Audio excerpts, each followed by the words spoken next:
नमस्कार दोस्तों, आज मैं आप सभी को तुलसी माता की बड़ी ही अनोखी सुंदर कथा सुनाने जा रही हूँ। मेरी तुलसी माता से यही प्रार्थना है कि हे तुलसी माता, इस कथा को जो भी भक्त पूरे अंत तक सुनेगा उसकी सभी मनोकामनाएं आप पूरा कर देना।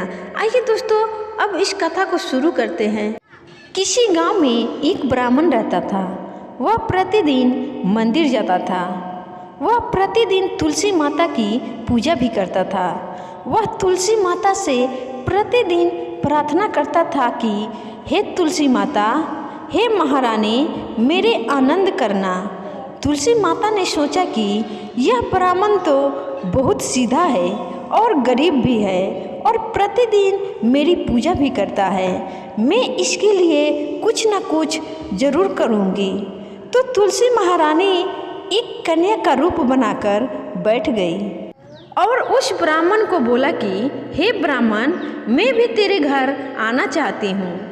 ब्राह्मण ने सोचा कि 6 लड़कियाँ तो मेरे पहले से ही है और 7 लड़कियों का मैं कैसे पालन पोषण करूँगा। लड़कियों की शादी मैं कैसे कराऊँगा। मेरे पास तो कुछ भी ऐसा नहीं है। यह विचार करके वह परेशान रहने लगा। उसको तो खाना भी नहीं भा रहा था। उसकी औरत ने कहा कि क्या बात है, आजकल आप बहुत दुखी रहने लग गए हैं। तो इस पर ब्राह्मण बोला कि मैं मंदिर जाता हूँ, वहाँ पर एक छोटी सी सुंदर सी कन्या बैठी है और वह कहती है कि ब्राह्मण, मैं भी आपके घर आना चाहती हूँ। उसकी पत्नी बोली कि अरे, इसमें परेशान होने की क्या बात है, आ रही है तो आने दो।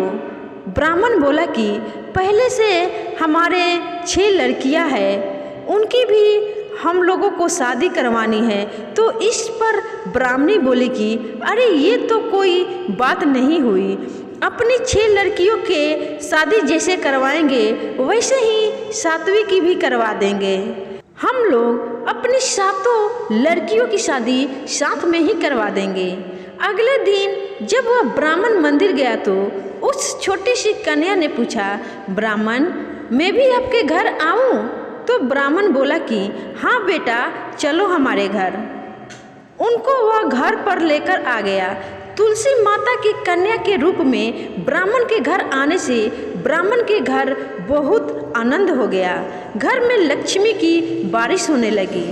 जब ब्राह्मण 7 कन्याओं की शादी के लिए वर ढूंढने जाने लगे तो उस छोटी सी कन्या ने कहा कि मेरे तो शालिग्राम जी के मंदिर में जाकर शालिग्राम जी को बोलना कि बारात लेकर आए और मेरी 6 बहनों का वर आप अपनी मर्जी से अच्छे घर में ढूंढ लेना।